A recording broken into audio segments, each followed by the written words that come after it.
Front and Center. Front and Center. A focus on important and significant developments affecting the lives of Filipinos, not only in the Philippines, but also those living and working around the world. Join us in Front and Center. Front and Center. Here on Radyo Pilipinas World Service. Welcome to Front and Center, where we focus on developments in the Philippines, legislation that provides policies and directions that strives to promote a better economy for the country, issues that concern the welfare and well-being of every Filipino. All of these and more will be Front and Center. And you can watch this program live on our Facebook page. And also you can catch this program on our YouTube channel, that's Radyo Pilipinas World Service. And you can hear this broadcast live on our audio streaming through PBS Evox receiver app. Also on our shortwave broadcast through these shortwave frequencies of the English program, that's 15.640 megahertz, 17.750 megahertz, and 21.720 megahertz, which can be heard from 200 to 3:30 hours UTC. And this is your host, Jerome Toledo. Let's begin Front and Center here on Radyo Pilipinas World Service. Front and Center. Front and Center. Here on Radyo Pilipinas World Service. So just recently, the Balikatan Exercises 2026 is the largest and most complex iteration of the annual joint military drills to date. And it was wrapped up last Friday. And that exercise involves over 17,000 personnel from the Philippines, United States, and several key allies or key partner nations. And for the first time in recent years in Balikatan, Japan and Canada participated as active combat forces rather than mere observers. Meanwhile, other full participants included Australia, France, and New Zealand. And that exercise coincides with 75th anniversary of the Mutual Defense Treaty between Manila and Washington, and as both countries observes 80th anniversary of diplomatic ties. So and also the exercise showcase some weaponry or military weaponry, particularly in the air defense system. So how significant is this? And also how did we achieve this? So to discuss more of that and some other issues, we now have on the line the international studies expert from De La Salle University, none other than Professor Renato De Castro. Good morning again, Professor De Castro. Thank you so much for joining us in the program, Front and Center on Radyo Pilipinas World Service. Good morning, Jerome. Thank you very much again for giving me the opportunity to exchange views with you regarding this very important topic, as of course, Balikatan 2026. That's right. That's right. And we're going to focus in this episode, Professor De Castro. Okay, so U.S. Indo-Pacific Command Chief Admiral Samuel Paparo described the exercise as a major evolution into a multinational mission rehearsal, which aimed at strengthening deterrence and at the same time defending the Philippines amid rising regional tensions. And meanwhile, on the other hand, Armed Forces of the Philippines Chief of Staff General Romeo Browner Jr. Stressed that readiness and trust among allies cannot be built quickly, and he said that future exercises may expand further. So, but the question is, how significant is this Balikatan exercises this year compared to previous years, Professor Rene? Well, of course, as emphasized or mentioned by Admiral Sam Paparo, he focused on the transformation of Balikatan exercise when it was first conducted, of course, around 1992. Just immediately after, of course, you have the withdrawal of American military facilities in the Philippines. When it was envisioned then, this was a stopgap measure by two allies, the Philippines and the United States, in lieu of the withdrawal of American facilities. So what could basically put into form the Philippine-U.S. alliance, given that the bases were already gone. So if you have to look back into the early 1990s, I'm sorry, Mm-mm. Balikatan was a stopgap measure Yep. to replace, of course, the withdrawal of two large American military facilities, Clark and Subic, from the Philippines. Mm-mm. But now, of course, it has led to dramatic transformation from simply a bilateral military activity of two allies. Now you have seven. You have of course, the involvement of Japan, Australia, New Zealand, which are all Indo-Pacific countries, and interestingly, the participation of two members of the North Atlantic Treaty Organization Mm-mm. for the first time. So that is, of course, France and Canada. Yes. For the Canadians, I was on board the Canadian frigate last night. For Mm. them, Mm-hmm. this is, of course, a projection of Canada away from their focus on Euro-Atlantic to their focus on the Indo-Pacific. So that's a significance there. It has transformed into a multilateral military activity Mm-mm. that involved not only Indo-Pacific powers, but more significantly, of course, the participation of two members of the North Atlantic Treaty Organization, Canada and Mm-mm. France. Mm-mm. So again, you see this nature in it. And of course, as emphasized by Admiral Paparo again, this is, of course, a rehearsal for the defense of the Philippines. It is not a simple military exercise. Mm-hmm. What's in mind, of course, of especially, of course, the Indo-Pacific partners, is the fact that sooner or later they might have to conduct a joint multilateral military operation in defense of the Republic of the Philippines. Mm-hmm. So it's putting into motion the importance not only of our treaty relations with the United States, treaty alliance, but of course the fact that we have security partners Mm-hmm. that have indicated their interest, of course, to enhance the security of the Republic of the Philippines. Okay.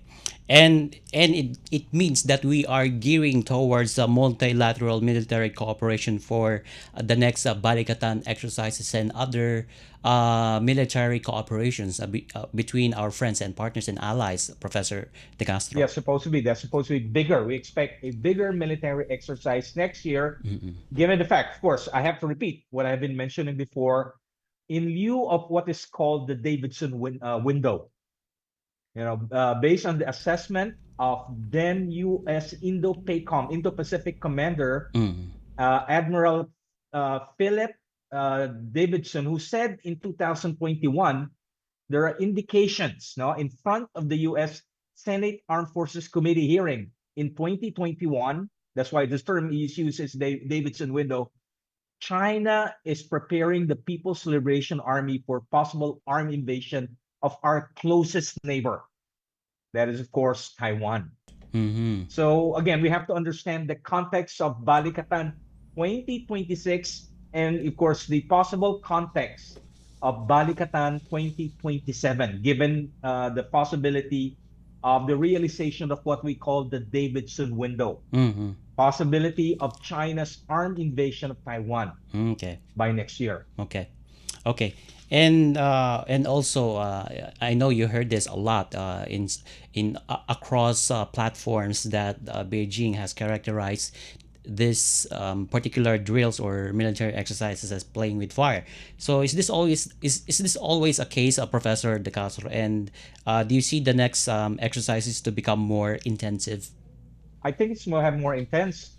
But of course, in reply to your query regarding China's reaction, I Mm-mm. would like to reiterate what the Secretary of National Defense Gibo Chudoro said when he was asked the same question, given Chinese reaction. His answer is straightforward. It's none of their business. Those military exercises are being conducted within Philippine territory. So the Philippines is exercising, of course, its sovereign prerogative, sovereign right to conduct military activities within Philippine territory. That's none of China's business. So for every Filipino, every time we hear the Chinese complaining about this, every Filipino should bear in mind what Secretary Teodoro said. It's none of China's business. Mm. When it comes to national security matters, national security concerns, given the fact that they're being conducted within Philippine territory, the Philippines is simply exercises its sovereign prerogative to enhance its security to ensure the defense of its territory. That is, of course, none of China's business. Okay. Okay. Now I'm going to ask the this question, Professor De Castro. So, how important is the role of a chief executive in this case, the president, Ferdinand Marcos Jr., in sustaining these annual exercises with our friends, partners, and allies? Well, of course, he's the commander in chief. Yes. The armed forces of the Philippines could not conduct those military exercises, basically allowing to our treaty ally to fire, of course, a Tomahawk missile using, of course, the Typhoon system from Leyte going up to Luzon, and of course, encouraging and allowing our security partner Japan to use its Type 88 missiles for a drill that involved, of course, sinking a decommissioned Philippine Navy ship. Those could never happen without, of course, the approval of no less than the Commander-in-Chief, President Ferdinand Marcos Jr. So all of these things would not be possible without, of course, his consent. And of course, also a reflection of his deep geostrategic understanding of the current security situation around the Philippines.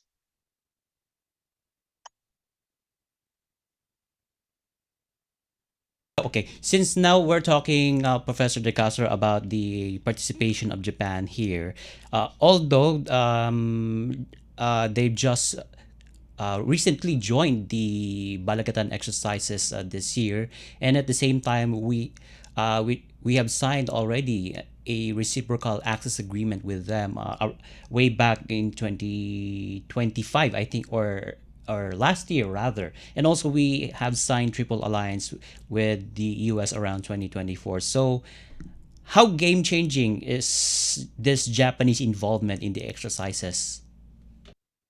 If you ask me, that's the most significant component of Baliktan 2026. Again, you have to understand the historical context.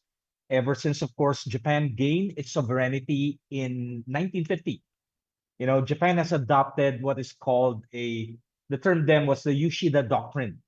Japan will never get involved in security matters. Japan would simply focus on, being a economic power. So for so many decades, Japan has adopted this policy.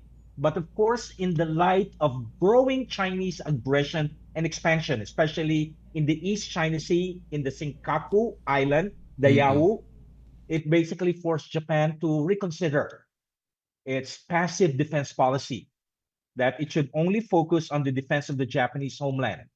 A major effort, of course, was undertaken by Japanese Prime Minister Sanai Takaichi. Lady Prime Minister Sanai Kakashi basically saying that, Japan should take an active role, especially, of course, her announcement last November.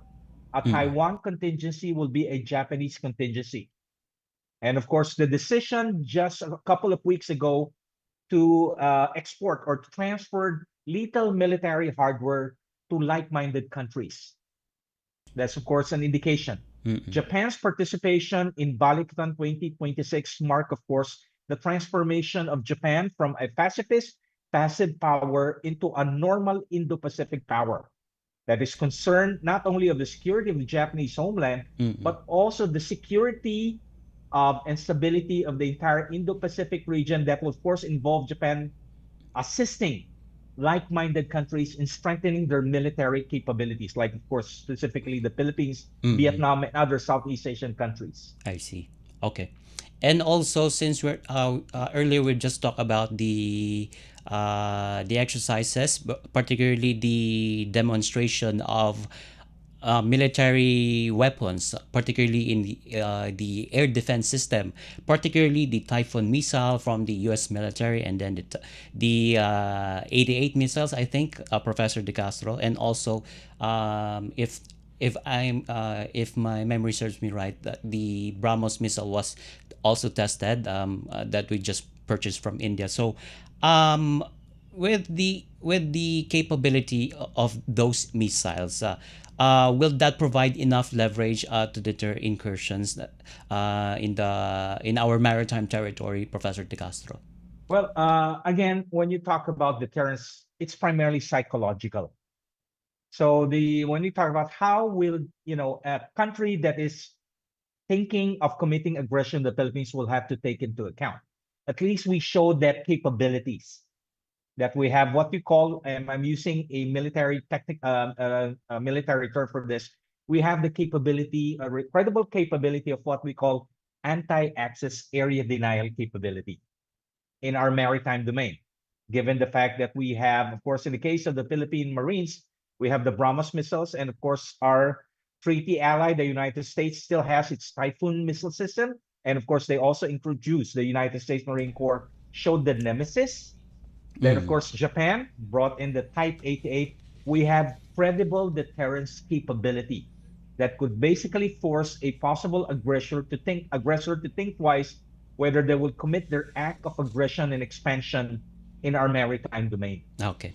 All right. And it's clear that the next year's Balikatan exercises will not be just be between the United States and the Philippines, but it will be joined as well by other nations, friends, partner, allies that we share the same line of thinking and influence. And at the same time, we will expect that more exercises will be an intense one. It's gonna be a warlike the exercise that we will have. Okay, so I'll use the term realistic, yeah, more and realistic. realistic, yes. Yes. Okay. Now I'm going to ask another topic here, Professor De Castro. A few more points.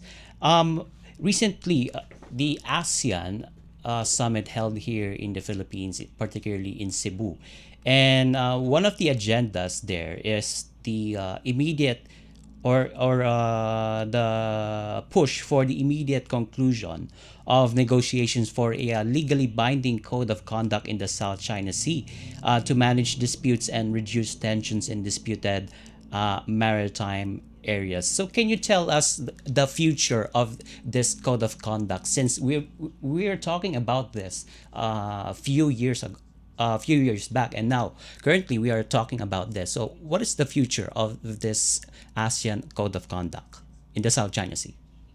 Well, I'll just give you an anecdote. Mm-mm. During a time of the former President Rodrigo Duterte, when he visited China in August 2019, President Xi Jinping promised him.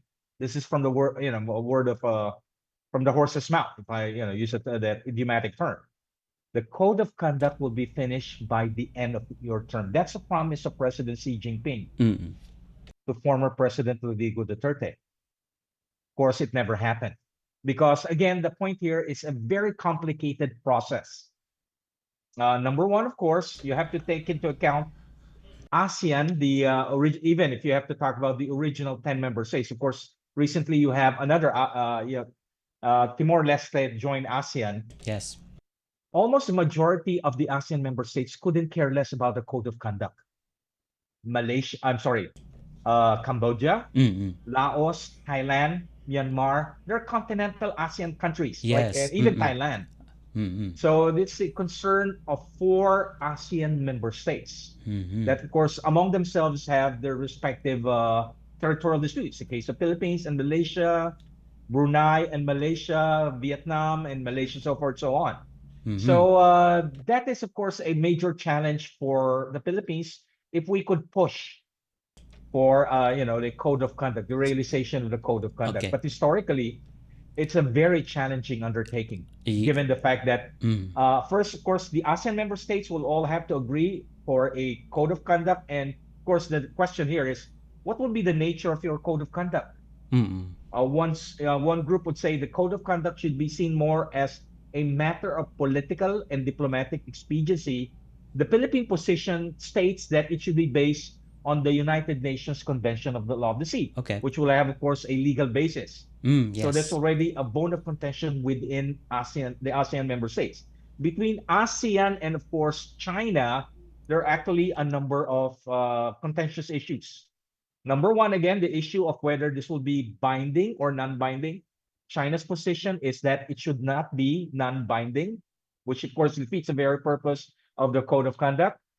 Number two, of course, China would like to see that the code of conduct would only involve ASEAN and China. No external powers should be involved. Okay. So ASEAN should never consult. For example, in the case of Philippines consulting, for example, Japan, Australia, that's a no-no for China. It should be strictly between China and, of course, the ASEAN member states. Okay. And the third issue is the fact that China would like to include a provision in the code of conduct that any military exercise conducted by an ASEAN member state with a third party should require consultation.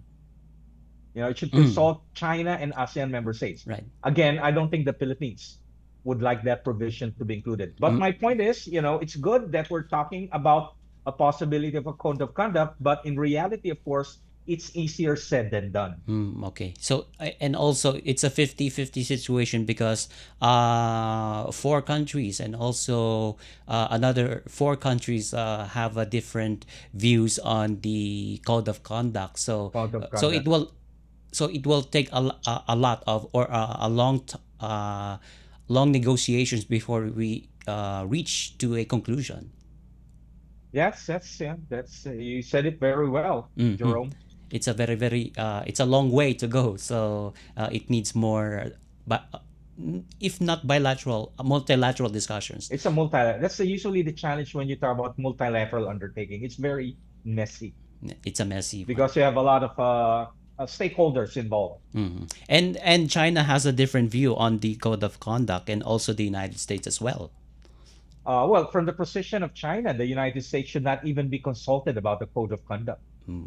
Okay, that's It should be, again, reiterating what I said about the Chinese position, the code of conduct should just be a matter between ASEAN and China. External powers should stay out of the any negotiation about the code of conduct. Okay, that's clear, and we hope the code of conduct will soon be materialized and realized. Okay, and with that, thank you so much for joining us in the program to explain about the significance of the Balikatan exercises that just concluded, and also we touch a topic on the ASEAN Code of Conduct. Thank you so much for joining us in the program, Professor Renato De Castro, International Studies expert from De La Salle University. Thank you very much, Jerome, and good morning to our listeners.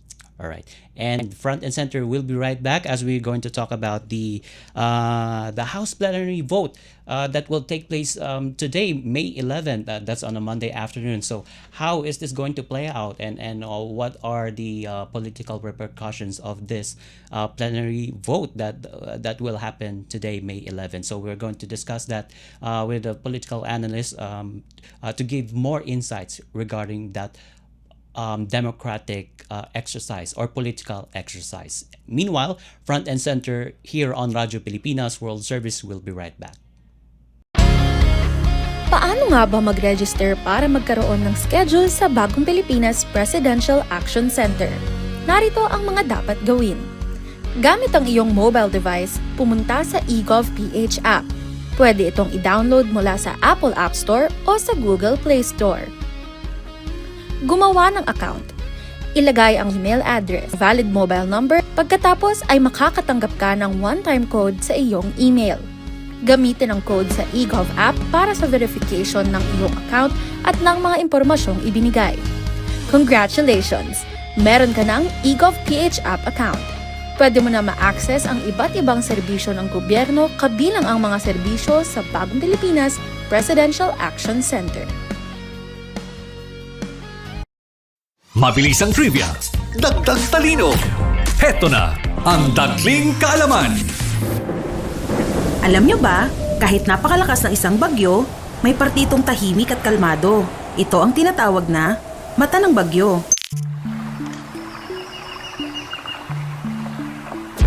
Pero, huwag magpaloko.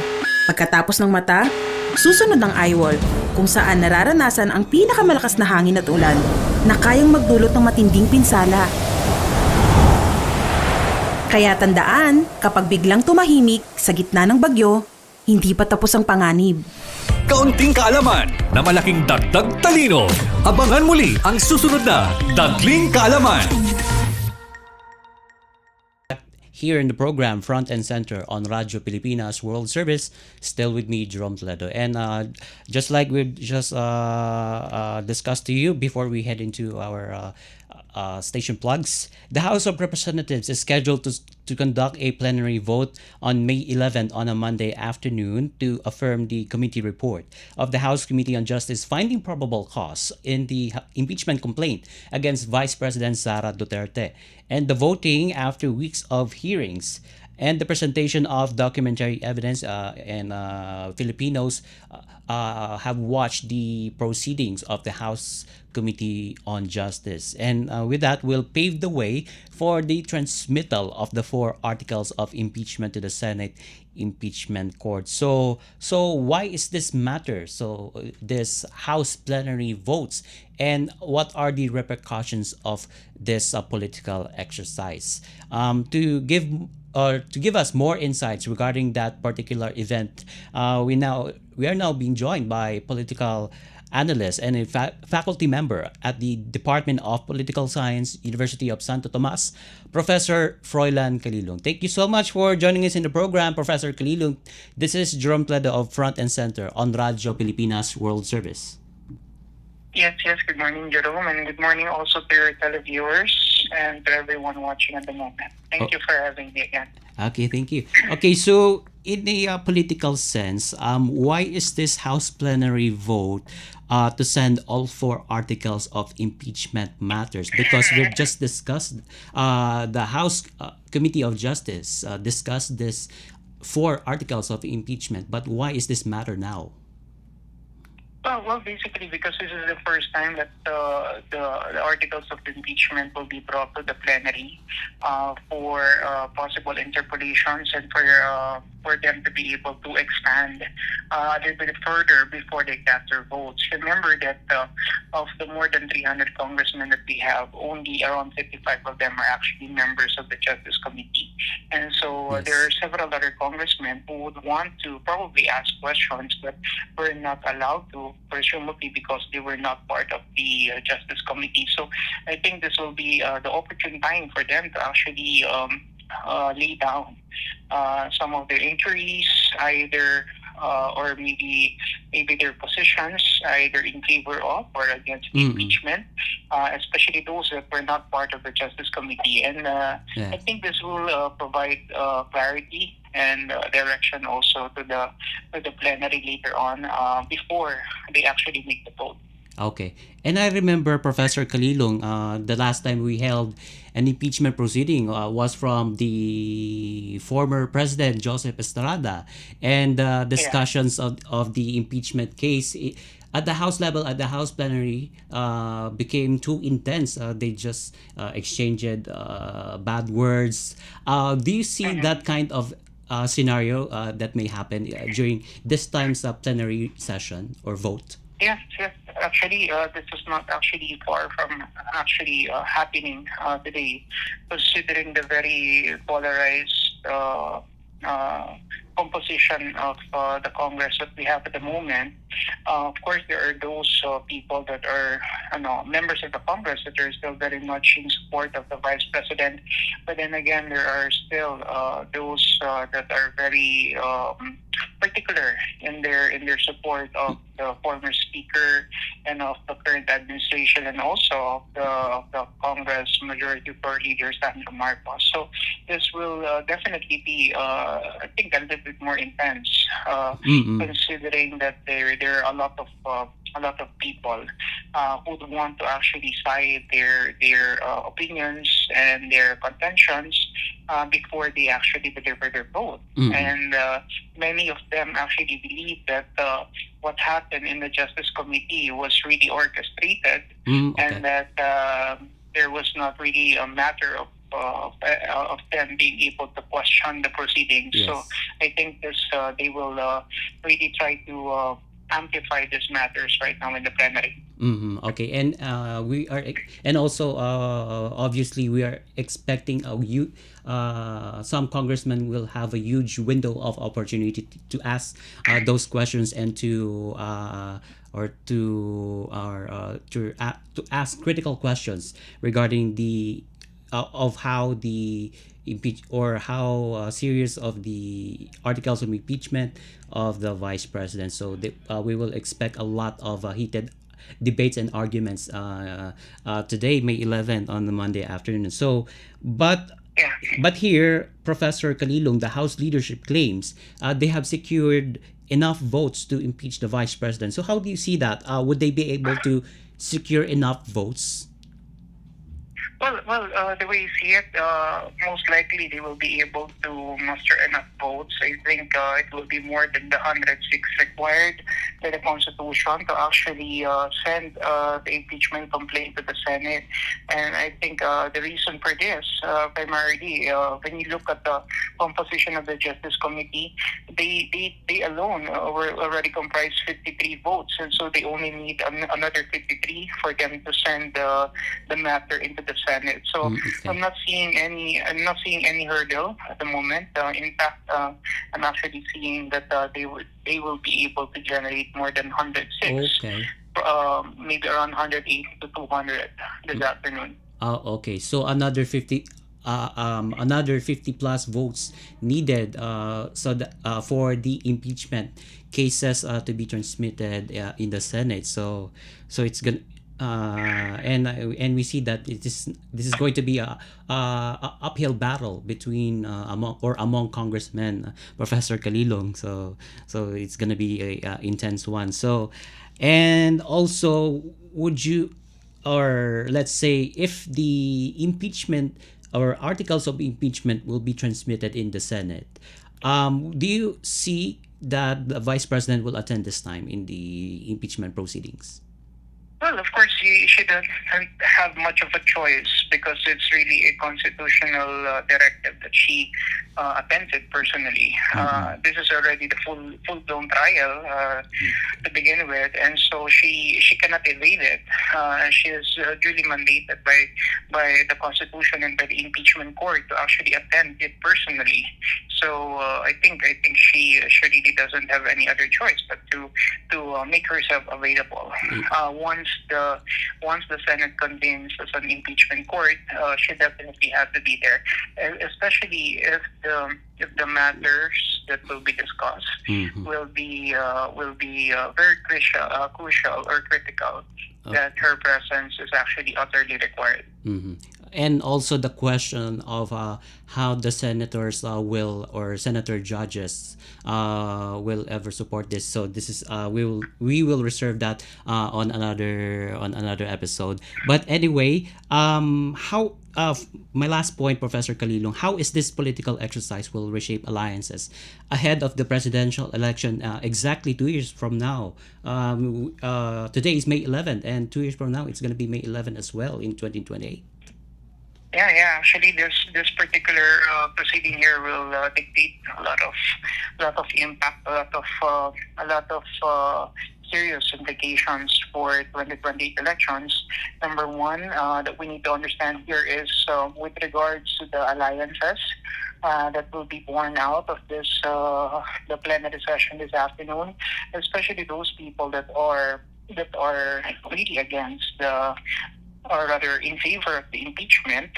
They may actually face some hurdles later on, especially in their election bids, especially if there will be a protest votes against them, considering that the Duterte bloc holds a good command, especially in parts of Visayas and Mindanao. So this may actually translate into protest later on. I mean, that they will not be able to gather enough political capital for them to mount a good political run in 2028. So I think in this case, they really need to calibrate their options very well. And I think many of them actually try to do a thorough analysis or a good political assessment regarding their chances of being able to run still in 2028 and mount a victory. because this particular impeachment actually more than a political exercise on accountability. I Yes. think it will really dictate much of the traction and the trajectory heading into 2028. So I'm not really seeing it as a matter of just purely dispensation of justice, but actually it's really more about political alignments and political positionings for 2028. Okay, so this is going to be a heated debate and also uphill battle among congressmen, and also we're going to witness a shift of support and alliances between those parties. And with that, thank you so much for joining us in the program, political analyst and faculty member at the Department of Political Science, University of Santo Tomas, Professor Froilan Calilong. Yeah, thank you so much at mabuhay po kayo. All right. And with that, we don't have much time. With that, we now conclude this edition of Front and Center here on Radyo Pilipinas World Service, together with our technical team headed by Ms. Susan Aizon. Also on our Warcast and audio streaming, we have Ms. Justine Osias. This is your host, Jerome Toledo. Until next time, mabuhay. You have just heard and watched Front and Center. Front and Center. Join us again for another edition here on Radyo Pilipinas World Service. Front and Center.